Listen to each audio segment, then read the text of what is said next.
You're listening to Meet the Wedding Suppliers, a wedding planning podcast that introduces those planning a wedding to the creatives that turn wedding day dreams into wedding day reality.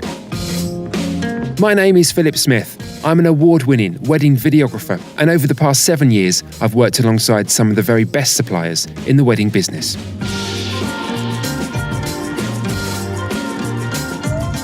And in this podcast, I'm sitting down with photographers and florists, planners and caterers, venues and videographers, cake makers and toastmasters to discuss their process, the lessons they've learned, and their tips for those planning a wedding.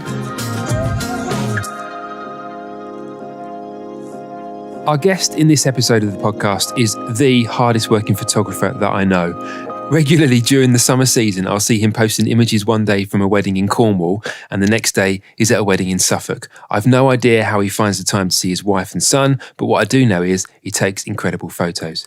And why is he so busy? Well, it's because everybody wants to book him because he's so good. So good, in fact, that my wife and I have decided, and I tell him this every opportunity that I can, that if we were ever to get married again, we would book him. So who is he? He is the hardest working photographer in the wedding industry that I know. It's Tom Halliday. Hey, man. You are ridiculously hardworking, I always think. Thanks. How many weddings do you do generally a year, do you think? So upwards of 80. Wow. I don't know, it all spanned from that, when my son was born, like panic mode set in. And I was like, I need to take as many bookings as physically possible. I've got to provide for this tiny little human being now. What the hell am I going to do? And I was working in central London just as he was born in a studio there. I was the head of a studio, which was really cool. But it was just like, oh man, the weddings is what I really want to do. I've got to, and so I just said yes to every booking. I was doing as many as I could. And then it kind of spiraled and as you know, most of your work comes from referrals. Yeah. So, I shot X amount that year and that referred from people and then it just continued on. So yeah, I think for the past, 4 years now, haven't shot below 60. So, but yeah, the past 3 years has definitely been upwards of 80. It's weird, isn't it? I always find that the hardest weddings to turn down are the ones where the couple have emailed you through because you've either done a wedding of their friends or they've been at a wedding and they kind of go, oh, we saw this work, or we saw you work at this wedding. We absolutely love your work and we'd love to book you. And you look through your calendar and you think, well, I am free, but I might have a wedding before and a wedding after. Do you think I can do it? And they're the hardest ones, aren't they? Because the couple are so almost emotionally involved in what you've done because they've seen you at work before. Exactly, especially if they've come up to you in the wedding and they've had a chat with you, because that happens so much. Like to a point where last year, like unintentionally at 3 weddings, I gave out brochures, and I felt like such a scumbag. I was like, oh man, I'm like selling myself at weddings, and I wasn't doing it on purpose. But I'd just done a wedding fair I think I did a wedding fair or an open evening at a venue on the Thursday, and then I had weddings Friday, Saturday, Sunday, and couples were coming up to me saying, oh, it's been such a cool day. Have you got a card? I was like, I haven't got a card, but it's going to sound really bad, but I've got a brochure in the card. Do you want a brochure? And they're like, oh yeah, cool. And so I give them a brochure and yeah, they all booked me, which is wicked. Yeah. And because in the brochure, the price list is there, so there's no hidden surprises or anything. Yeah. But yeah, man, it was, I felt like proper seedy to like. But it's quite a nice feeling though, when couples come and they see your style and they really want to book you and they know that your style suits the tone of their wedding.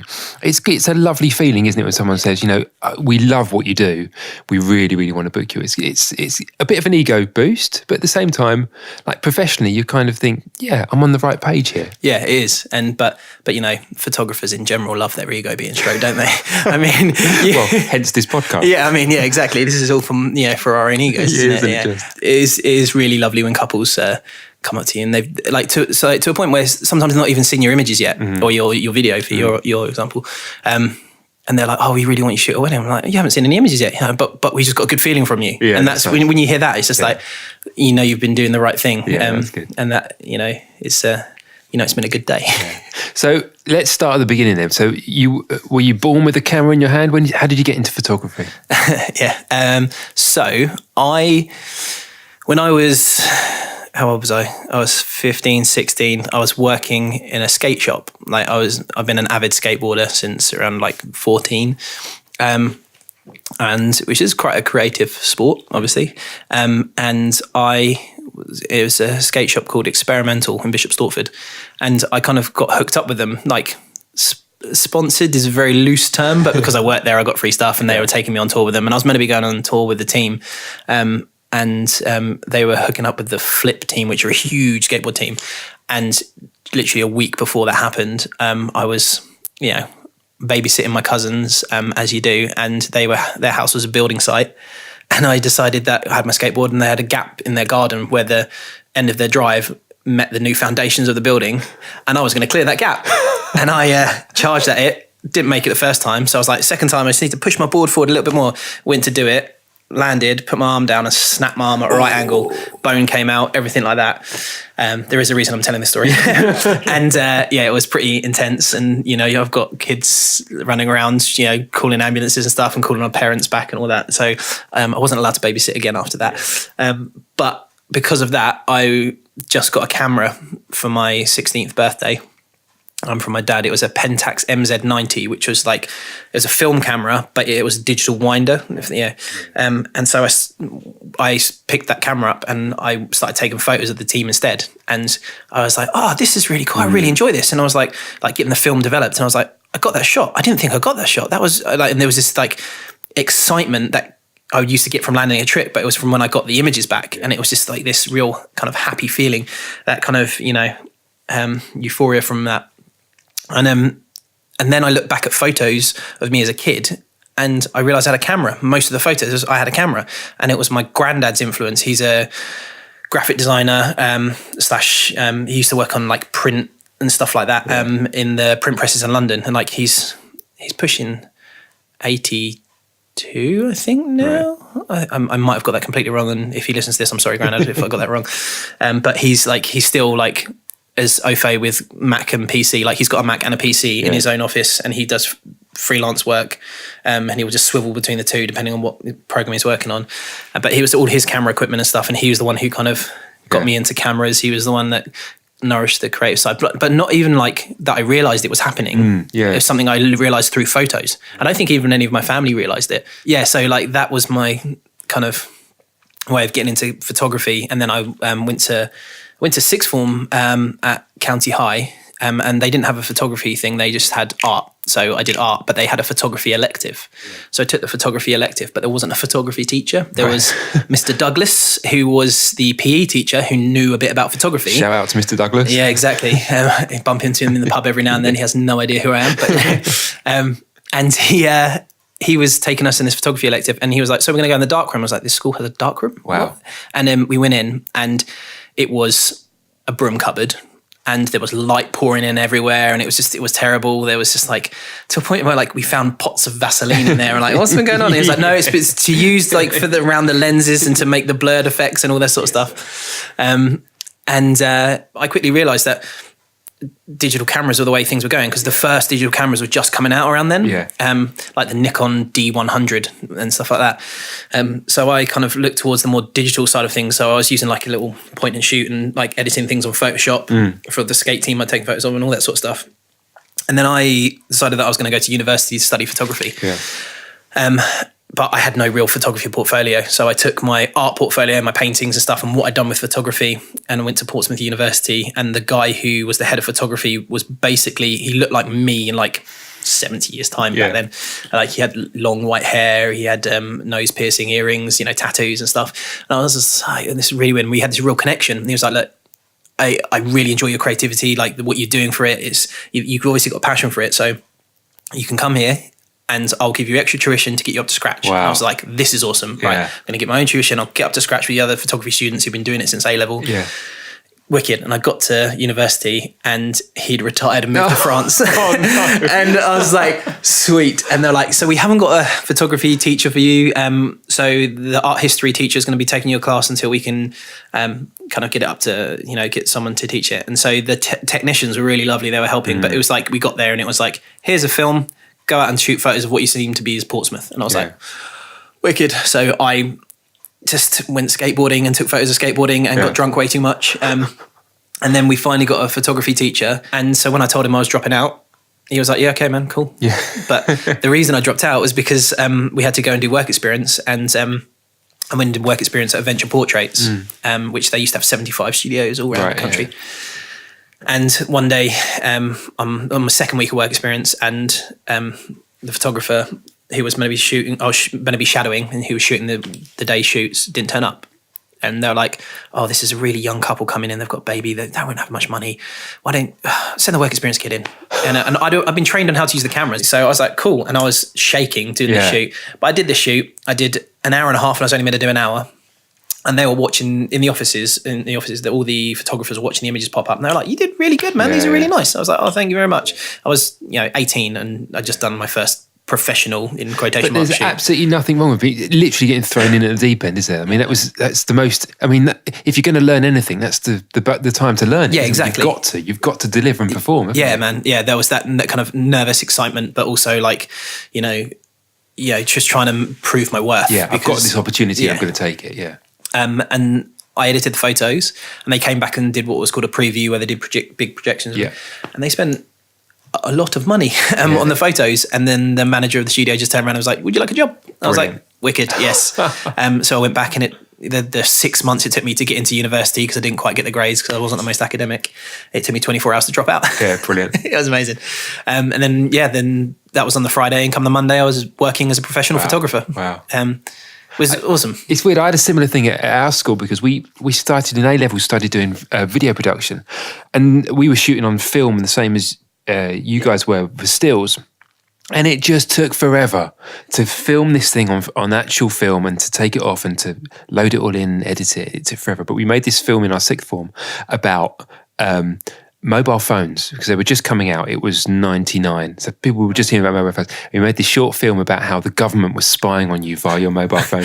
So ahead of your time. Exactly. And I remember our A-level teacher going, well, it's not very believable, is it? As you just mentioned that, I'm thinking, oh, no, actually, it was exactly believable. It's exactly what's going on now, isn't it? Conspiracy theorists around the world are saying, yes, it is. But that's brilliant, being able to then find your path pretty quickly, go to university and realise that's not really for you, and then drop out and then get this job straight away. And because then you are literally learning every day, aren't you? You're taking pictures every day. Yeah, completely. And I made some really good friends there. And they kind of took me under their wing, as it were, and taught me what they knew in the studio side of things. And outside of that, I was doing my own photography, because it was just what I love to do. But how did you transition from doing that to then working and started doing weddings? Was it a case of somebody just a friend getting married and asking to shoot their wedding? Kind of, yeah. So what happened was, I was at Venture for 3 years, and then one of the telesales girls, who I got on really well with, Claire, she left and started helping out a local photographer called Gary Castle. He's not really doing much now, but he was a commercial and wedding photographer, and he needed a retoucher in-house, and I loved retouching and doing the post-production, so I went and met him, and then he was like, cool, because he was old school, he learned on film, right, and he moved on to digital, but he didn't have as much technical knowledge as he'd liked, so he needed someone in-house to do it. So I started working I didn't actually work for him, I was a freelance basis, so I could do my own thing, but I was working for him 4 days a week, 5 days a week. It was really good fun, and then he started taking me on weddings, and then like the first time I actually ever shot solo wedding was just because Gary had gone to shoot an event out in the south of France, and his flight got delayed, and he had a wedding to get to, and he still wasn't back, and he calls me up in the morning of the wedding. He was like, mate, it was towards Epping, Loughton Way, and it's a golf course wedding. And he was like, I'm not going to make it back in time. You need to go and start shooting this wedding. I was like, oh, what? Oh, wow. It's like, I'd never, he knew I had the same equipment as him and all this sort of stuff. He says, I trust you implicitly. And I think he was thinking like, and I think he even said to me, you know what you're doing in post, you can save anything you screw up. And I was like, cool. So, but the fact that he had the courage in me enough, like, because there was other photographers he could have called, but he called me. And I was just like, okay, that's really cool. But again, that's another example of you being thrown in at the deep end, isn't it? Yeah. Absolutely. If he'd told you 3 weeks before, you probably would have panicked about it and started overthinking it. But being told either that morning or the night before, you've got to do this, that's when I suppose your like instinct or natural talent or whatever comes into play, doesn't it? Because you've got to do it. Oh, mate, on that one, I was just playing off his rule book. Like I'd watched him do certain things. Like he did certain shots which are very, very old school, like portraits of people. He would put a mirror on the table and get them to kind of cross their arms and rest their head, so it was proper old portraiture. So that was kind of the first time, but like I got asked to do two mates' weddings, which are my first two weddings. One of which you probably know, Ben Ball. Yeah. Yeah, so I shot his wedding. Oh, wow. And I think that was my second wedding I ever shot. Yeah. I mixed it up, that one. There was a mixture of what I'd learnt from Gary. So there was a couple of those mirror portraits in there. But then what I do now, like they had a camper van and I, just did like, I don't know, just stuff where I was just shooting hands in front of the camper van holding in like the flowers and stuff like that. So it's like more of a modern twist on it. And I was just kind of taking things that I thought were cool and doing that. It's the first time I did any off-camera flash at night. Like, and I don't know what made me think of it, because and now it's a staple. Everyone does it, but back then I didn't really seen it. I'd only seen some stuff in America after I'd researched about it. But I was just like, what would I do if it was skateboarders? Okay, I'd have them jumping. I'd light them up. So I was like, guys, it's nighttime. Can we go and do some photos? They're like, what? I was like, let's go stand in the field and And I did this. What I refer to as the dip and kiss, he dips it back and kisses it. And it was a nighttime shot, and it was the first one I did. And I didn't do the lighting quite correctly and stuff. And I had to do a hell of a lot of retouching to make it work, but it worked. And I was like, this could be something. Yeah. And that's where I was like, right. And I was like, right, every wedding I shoot, I'm going to stay till midnight. I'm going to get all these nighttime shots. I'm going to keep progressing my nighttime images, just to kind of, and that's for the first few years. That's what I really pushed, was my nighttime stuff. Yeah. Because no one else was doing it. And that was a way for me to stand out, that this photographer comes at 9 a.m. and he finishes at midnight and he does all these nighttime shots. And that's kind of slowly what helped me build up the reputation. I think as well, for couples who are listening to this and they're looking around at photographers, you will notice that everybody has their own different style. Yeah, completely. And it's maybe some of those styles are instinctive, like it's just the eye, the way that they see things, and other times they've created a style from doing research and practicing things and that sort of thing. But you'll notice when you look around, particularly when you're reaching photographers, everyone's got a different style, and it's probably important to find somebody whose style suits your tone of your wedding and your and what you want your wedding to look like and how you want it to feel. But I always believe, Tom, your style is almost completely unique. There's no one really that I've seen or worked with who's got similar style to you, because there's elements of yours which is really traditional, but then there's also like the quirky contemporary stuff that you do as well. It's a kind of a mixture of both, isn't it? But you've got your own specific style and your own specific look, which I think really stands out when I look at photographers' work as well. Did that was sort of something that just evolved? Was it for you? Yeah, I think. Thank you, first off, because it's like, that's the ego stroking again, isn't it? It's just like, no, it's it just kind of.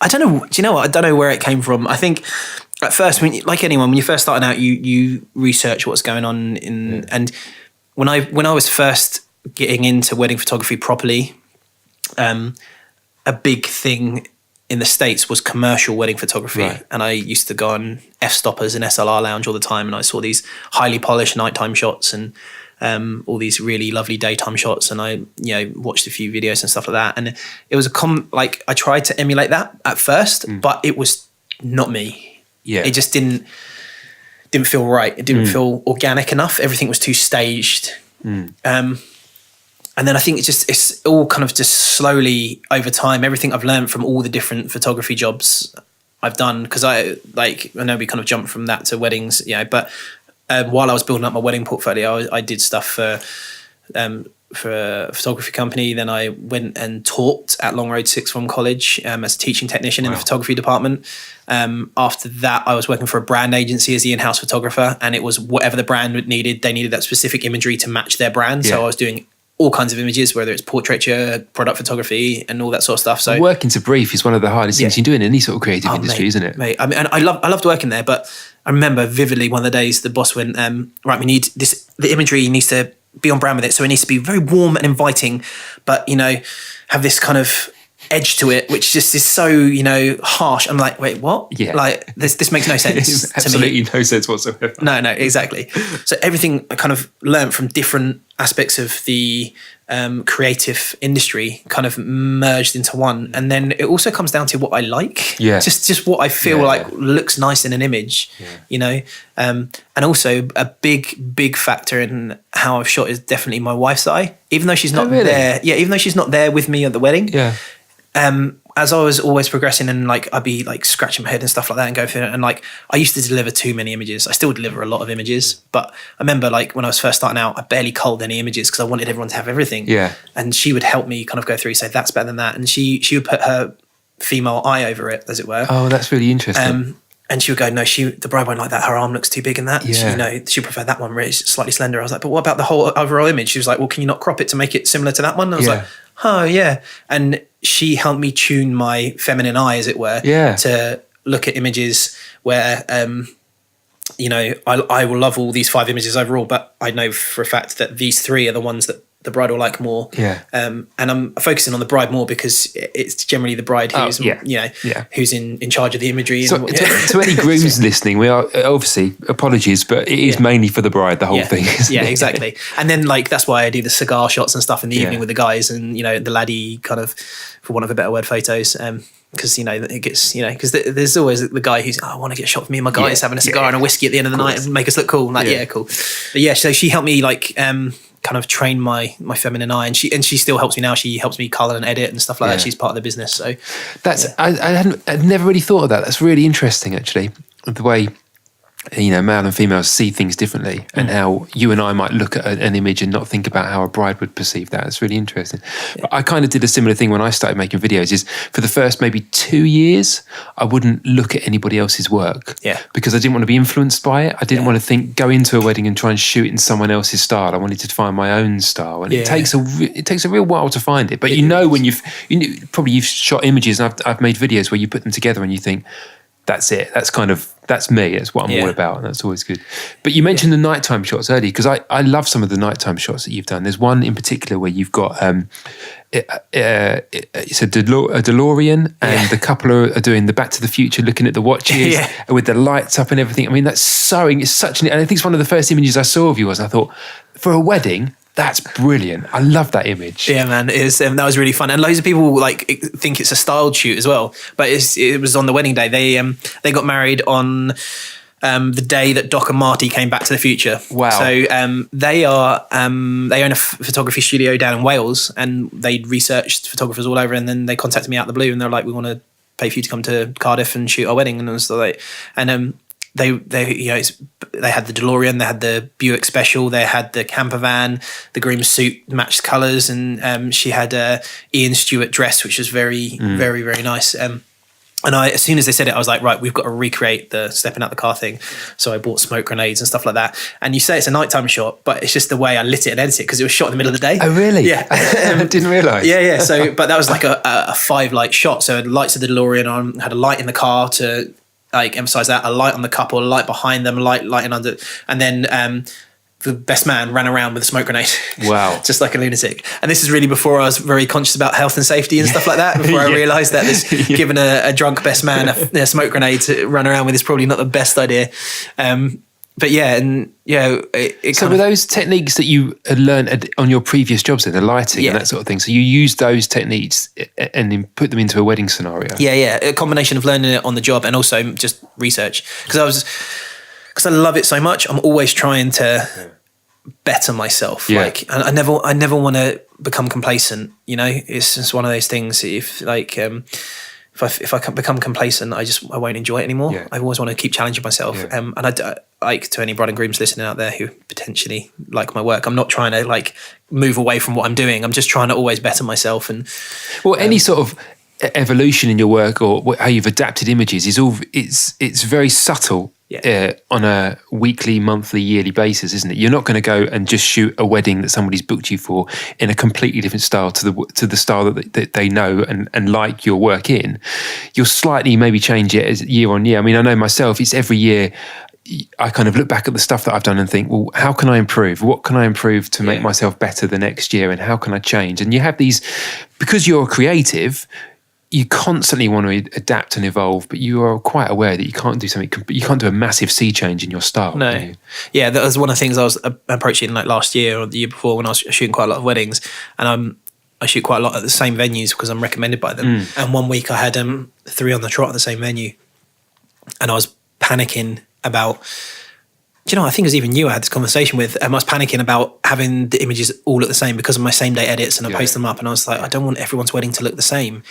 and I think it was you who said, but couples have booked you because of what they've seen, and they're at their venue and they've seen this image, and then it got me thinking about the conversations I'd had with these specific couples, and they pointed out images that they wanted to almost replicate that I'd shot at that venue. And I was like, and it kind of made me worry less about it. I was still pushing to make each wedding unique. Well, it is unique, I should say. You know, everyone is different, but they didn't look the same. You know, as a broad spectrum of each day. When I look at sometimes at the start of the year, and I look ahead of all the weddings that I've got, I tend to sometimes panic a little bit, and I think, well, how can I make all these different? And of course, what makes each wedding different is the fact that it's a different couple, different location. Different friends, different family, different weather, and so each wedding is totally unique from any other wedding because of the cast involved, isn't it? Yeah, the cast. That's a good way of putting it. But it was, and the thing that made it even more interesting with those three on the trot, they had the same photographer. Two of the days had the same videographer, but they had the same florist for 3 of the days. Oh, really? Yeah, and it was just like, you know, and I was just like, but like because of that, I felt like it could look cloned. Yeah, but it didn't. Each one was different. Each one had their own unique spin on it, and the day went differently each day. You expect, like, you know, a venue you're a recommended supplier at, you're like, oh, I know where I'm going. Yeah, I know how the day's going to run. Yeah. But you never know. But do you? Because to me, as I said in the intro, you are always like skirting all around the country. Yeah. Is there a sense of adventure in that? Like, do you take some of the bookings because you think, I've never been here before, it's a day out, this will be exciting? Yeah, completely. Like I love going different places and shooting at different locations I've not shot at before. I really enjoy that. And people. But do you find, because I often get couples who come to me and say, have you shot in this venue before? And if you haven't shot there, they're a bit worried that you're not able to do the job properly. And I always try and say to them, but I'll do a recce before I get there, or talk to the photographer, talk to the wedding planner. It usually doesn't matter that you haven't been to the venue before. It's actually more exciting for people like you and I who shoot a lot of the same venues, because it makes you think out of your comfort zone a little bit, doesn't it? Which is what I like. You know, as I don't know about you, but I'll get there 45 minutes earlier than I need to do a recce on the day of the wedding, because you can go like months before, but if you go on a rainy, drizzly day and you're like, okay, the light's here, the light's there, that's going to work for photo, and you go on the wedding day and it's a glorious sunny day, it's going to be completely different. So I do it on the morning of the wedding, and I really enjoy it, and I kind of vibe off of it. You know, I find if I've thought about it too much, or, you know, I'll be thinking we're going to go here, we're going to go here, we're going to go here, and I'll miss things that could potentially be better. So like bouncing off of, you know, the vibe of the day, or a videographer such as yourself, and just kind of getting that kind of excitement going can be really, really nice, and like can add some kind of another little special element to the images, you know? Yeah. But I do worry about you when you are like crisscrossing all over the country, because what Tom does, and we'll talk about this in a second, but you do these same day edits. So you put images up from the wedding onto Facebook and tag the couple in, and as I said in the intro, one day you're in Suffolk, the next day you're in Devon, and you're all over the country. But I've watched you work on these same day edits. What we tend to do is when you sit down and have your wedding breakfast, and the photographer, videographer and people go off and sit down for an hour or two, and that's when Tom gets his laptop out and he backs up all these photos and he starts editing bits and pieces. And for me, and I've watched you on I've sort of said to you, can I watch over your shoulder as you do it? I find it fascinating, because it's a work of art, I think, to be able to turn those images around so quickly in that short time span. When did you start doing them, and what do you think the same day edits offer? I mean, brides and couples obviously love the idea of them, don't they? Yeah. I started doing it about 3 years ago. I would start, like, I'm a kind of a naturally kind of, on a wedding day, I need to keep going. Yeah, you can't sit still. I can't. Yeah, I'm not. It's about adrenaline and energy, isn't it? Yeah. Yeah. And I used to find that downtime in the meal, when I was sitting around not doing anything, because no one wants photos shoveling food into their face. It's just, it's not a good look, you know. So like where we go off and we eat and stuff, and I just find, like, do you know what? One of the main things is that for a long time there wasn't videographers or anyone to work with, and then the first few videographers I worked with, they weren't people I wanted to be speaking to. They were like proper old school dudes who had lost the love for it, really angry, shot with those giant tape cameras, this big Sony things that look like bazookas. And you're just like, and I was just like, one day I was like, I'm going to take my laptop today and I'm just going to back up the wedding on site. And so I downloaded and I just went through and selected a couple of images. I think it was like 2, 3, and I edited some, and then I was like, oh, this is cool. And then I was like, popped them up onto Facebook. Yeah. And then the bride, who I kind of knew through friends of friends, she was like, they photos from today. I was like, yeah. She was like, that's really, really, really cool. How do you? So, And so that's what I used to do, was 2 or 3. Yeah. And then the 2 or 3 became 3 or 4. Yeah. 3 or 4. And then it got to 10. And then I started doing more and more. And then my wife was like, you're doing quite a lot of edits during the wedding breakfast. Like, do you not want to save some back so the bride and groom have a bit more excitement? I was like, they get loads of nighttime images and the sunset ones. These are all the day ones. Yeah. To a point where, like, I think last year it wasn't like I was trying to beat it, but I beat the record. I put like 85 images up during the wedding breakfast, which was insane. And these are all, they're not straight out of the camera, they're edited as well, aren't they? So you take your time and go through them and colour grade them and all those sorts of things, crop them and all that. Retouch, colour correct, remove things that need to. Any bits of retouching on skin that might have for whatever reason that might need it all gets done. I've had photographers who work with me who are second shooters and I don't know why you do it, it's just a big ego, blah blah blah, and then they see me put the laptop down on the side, because now I do like 40-50 images. I play a slideshow on my laptop which gets put on the bar. They see me put it down, they see the couple go over and look at it, they're like, oh, I kind of get it now. And for me it affirms that I've done a good job up until that point of the wedding day. The couple's seen it. If they come over and give me a hug and say, oh, we love them, these are amazing, oh, thank you so much, and then I get see on notification that they've tagged themselves in it, because sometimes you can't tag couples obviously. Then I know, okay, cool, I'm on the right track. If they've come over and gone, yeah, they're cool, they're really nice, like, which has never happened, but if they do that, okay, like, right, how can I make it better? What can I do to rectify what I've not done? Is there anything, and because I'm there for them. I'm not, as much as I'm an artist in quotation marks, and and I'm a photographer, and I'm a ego-filled maniac who loves doing what I'm doing, and people telling me I'm great.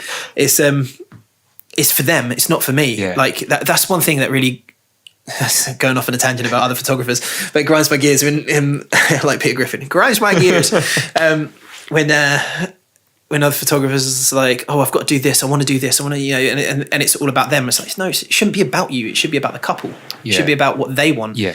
If a couple books me and turns around and says, I only want this specific type of photo, even if I've told them that's not what I do, but they still want my version of it, that's what I'm going to do for them. And I'll chuck in a couple of Tom Halliday type things, because hopefully they might like it. Yeah. I had one bride who said to me that she really likes light and air images, and the images I'm talking about where it's basically overexposed, but she wants really bright and airy images. She showed me a photographer's work, and it was just too overexposed, and I was like, yeah, no, that's fine. And I did my stuff, and then I lightened it, I edited it how I would, and then I lightened the whole batch of photos by one stop, and it was kind of more to that style, and it's what she liked. But there was 2 images I left in there because it was a rainy day. I made them dark, really moody, made that sky crack, and it was just like proper like punch you in the gut, dark and moody images. And she was like, I really love that one. Oh, really? And I was just like, that's really cool. So like, and apparently she got that printed as a big one in the house. Oh wow. The rest of them in the album are all light and airy, so the album fits through and it's light and airy, but that one she's got printed in the house because it had that impact and drama. Yeah, I've seen on a wedding where you've gone off for an hour and you've uploaded it, you've taken the images, you've sorted them out in Photoshop and whatever, and then you've uploaded them, and then you've put the laptop down, and I've seen the reaction from the bride and the groom, and mothers of the brides are in tears, and people are going, this is incredible. And obviously it's a couple of times when you and I have worked together, and I've sort of wandered around with my camera on me, and because people don't know that I'm shooting video, because I use the same cameras that you use, people are kind of going, there's one of the photographers, and I'm kind of thinking, I helped with those images. I took some of the credit for that. But you did feel your presence being there. It helped me get what we got. Very kind. It is a brilliant thing, and it's not something that I've seen other people do. And I always admire it when you do it, because it does offer so much more value to the couple. The fact that they're not even expecting it, but after they've finished their food and the speeches, and you put your laptop down, and they've suddenly got these images to go through. And I suppose as well, that puts them more at ease when you're going to take them out in the evening into your nighttime shots. And they're already aware of the quality of the work that you've done on the day itself. And they're a lot more relaxed than going into the evening. Yeah, and it's cool as well. They're always more relaxed going into the evening because they're half cut. Yeah, they are. Well, 9 times out of 10. And also the groom's had the speeches out of the way. Honestly, the majority of the weddings that I've ever shot is the groom is nervous the whole day because he's got the speech to do, and he's usually nervous about the speech. And after the speech, he's absolutely fine. Yeah, I mean, I've had weddings where the nighttime images of for want of a better word, saved my images for the wedding because the groom was so nervous or like the tension was so real through him throughout the day, or either of them. But as soon as that part is finished, so relaxed, and the evening photos, and they want more photos, and which is what, from my side of things, it can really work for me doing the images, which is kind of, sometimes I feel bad, like you were in there on the dance floor and I'm just like, see you later mate, I'm going off to take it, because it's sometimes it's just not it's not going to work for you to get the footage. It's night times just don't really work for video very well. I mean, some people do it, it's not the sort of thing that I do, but I've often thought about going off and trying to do something, but when you light something, it doesn't, to me for video, it doesn't seem natural. And the sort of stuff that I do is very natural. It's telling completely. A story, it's more like a documentary. But one of the things I did want to just quickly mention and ask you about was when you get your couples together and how you get them to feel relaxed, because the sort of couple shots that you do during the day, the couples just seem so relaxed in your company. Like, what are the tricks that you put into play to get couples relaxed? And is it a process that starts maybe at the booking time? Is that the sort of thing? Is it a long-term goal, really? Yeah, completely. Like when you first got here this evening, I'm finishing off a meeting with Charlie and Steve, and that was I mean, I've known them both for a long time, but I try and do meetings with couples like that where, tea, coffee, beer, wine, Prosecco, all that sort of stuff, So, and they come to the studio and sit down and kind of get to know me, because there's nothing worse than, like, when you're getting married and you're not feeling comfortable around the photographer or the videographer, you're going to look stiff in the photos and the video, and it's just going to be uncomfortable for everyone, and you won't enjoy yourself. But because I do that, they're like, oh, it sounds really cheesy and cringe to say, but I'd rather them think of me more like a friend that they've paid to be there. But, so they have that kind of nice, relaxed. They're more receptive to when you ask them to do things. And that's why, like, I mean, we were talking about it when you first got here, that my studio, there's no pretenses of being a photographer's studio, and it's all, so you come in and there's photography on the walls, obviously, but there's my skateboard collection in the corner and my bobblehead figures, my Power Ranger helmets and, my ice hockey stick and, my comic books there, and just it's me, and there's no kind of pretense of what's going to be. So when couples walk in, they know what they're seeing, what they're getting. This is me, I'm not suited and booted. I'm as I am,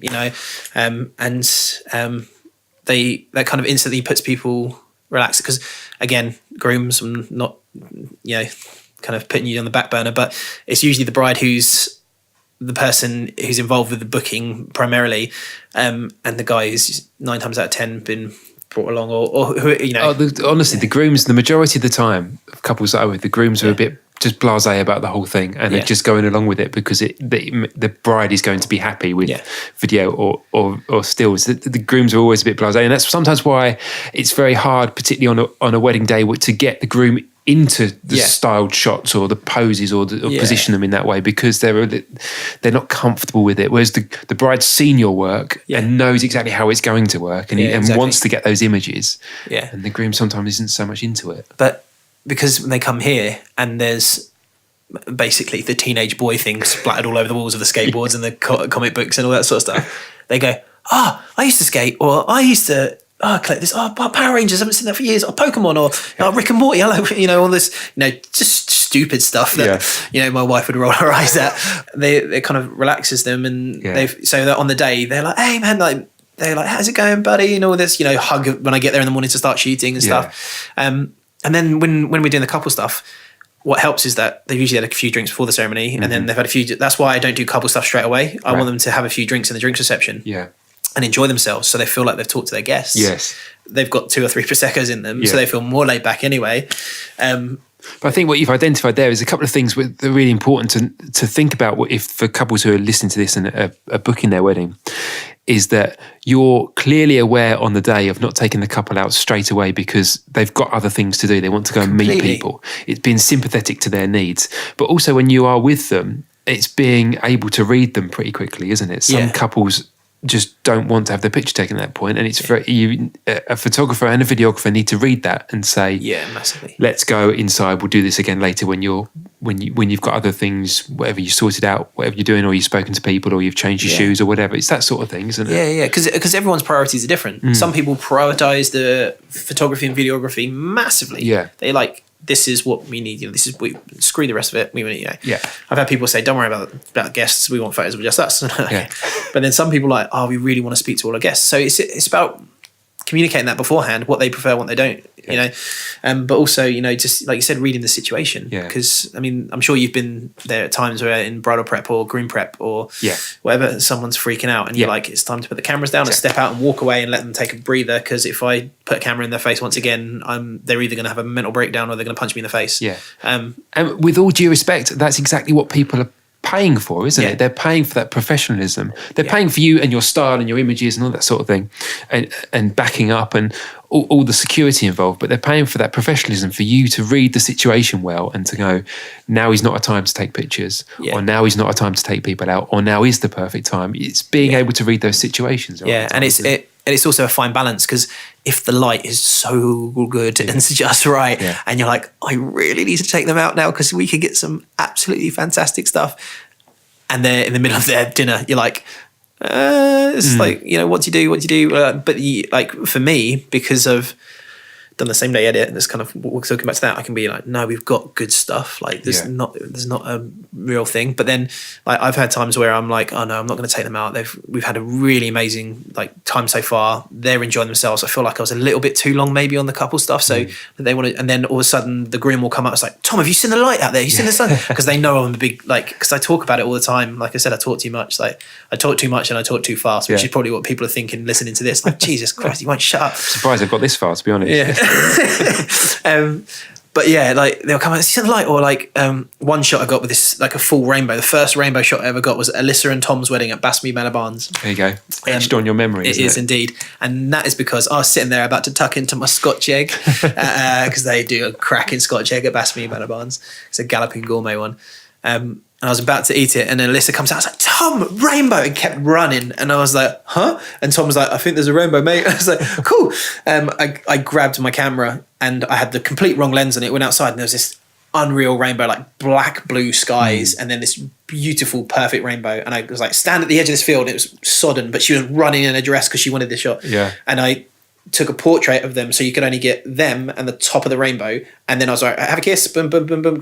And I was like, she's like, did you get the whole rainbow? I was like, don't worry, I'll get it sorted. And then I just shot sideways, left and right, and bracketed it and made it into a giant panorama and stitched it all together in post, because I knew that this wasn't going to last because the clouds were moving too quickly. Yeah. But we got it, and afterwards I stitched it all together in post, and we got this cracking rainbow shot, and it was really cool. And that stuff like that sometimes is just etched in your memory. There's I think times like that when you go back and sit back down and you think, you know what, I've earned my money today doing that, because my Scotch egg. Because you weren't prepared for it. You just grabbed a camera. It wasn't planned at all. Yeah. And the couple really wanted it. And that's, like you said earlier, that's the most important thing. You're shooting for them rather than shooting for yourself a lot of the time. Yeah, completely. It's the most important thing. I remember vividly the first time we shot together, and you helped me jump over a ditch. I did, yeah. To get the shot, because it's the only place that I could see the light was good enough for my sunset shot. And I jumped across the ditch, and you threw me my cameras. I was nervous about that. The look of fear on your face was incredible, man. It was amazing.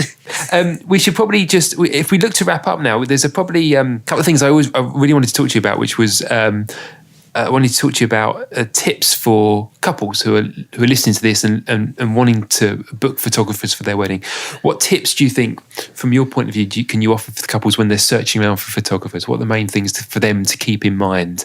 Because I often think it's important to find somebody whose style and tone fits their vision of the day. That's probably one of the most important things. Absolutely so. Well, what do you think is important to people to keep in mind when they're looking at photographers? It's about shopping around, making sure you get a good feeling from the photographer as well. Yeah. Because if you, like I said before, if you don't feel comfortable with the photographer, you're not going to get good photos. The same with the videographer. You're not going to get good footage of you acting natural. Yeah. Because you won't feel it. You'll feel like, oh God, this shoving a camera in my face again. I wish they'd just leave me alone. Yeah. Or, you need to have that connection. And also look for a style that you like, but a style that is, I don't want to say timeless, but something that won't date quickly, because there's so many fads in photography. You need something that's going to stand the test of time. Because I'm sure we've all done it, where you look back at your parents' wedding albums or your grandparents and you're like, whoa, look at that, and hopefully, I feel like people won't do that with my images or your videos. They will look back at it and go, "That was a cool wedding," you know. So, but you know, saying that, all of a sudden everyone's dressing like it's the 90s again. So what the hell do I know? Exactly. But it's the sort of thing where there are. There's so many videographers, but there's so many photographers around, and everybody's got their own style and their own way of working and their own vision and that sort of thing. And it is a case of just doing a little bit of research and just finding the one that fits you. Yeah. And even if you get down to 5 or 6 people, if you can meet them or just exchange emails with them, talk through the process. Some people you'll instantly get a connection with, and they're probably the people to go for, isn't it? That's exactly it. Yeah, and it's just. I'm going to say again, it's just making sure you feel comfortable. Yeah. Because I mean, and there's different price brackets as well. Like, and there's some people who shoot a wedding for 500 quid, which, you know, not to say that their work will be bad, but you need to really make sure that they're insured. They've got the, you know, the knowledge, you know, because not only are you paying for images, you're paying for experience, like, and the years that both you and I and other photographers we both know and videographers who put into it and the graft and building it up from nothing, and you know, making sure you've got backups. Like, I take 5 cameras with me to every wedding just because I can't afford for anything to go wrong. Like, 2 on me, 2 in the bag, 1 in the car, you know.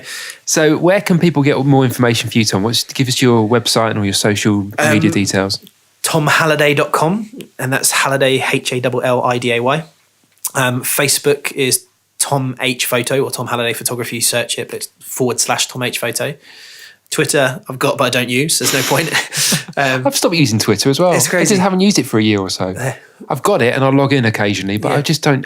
You know what it is, and it's all the aggression that's on there. I can't be doing with it. I don't want it in my life. No, exactly. It's just reading rubbish, and I basically just follow photographers on it. Yeah. But and then I you know, one night drunk tweeted from my phone on my personal one. This was like, I don't know, 11, 12 years ago, and then I realised I put it through my business one. I was like, oh no, what have I done that for? And like deleted it, and like my 12 followers or whatever it was back then, you know, didn't really see it, so it doesn't matter.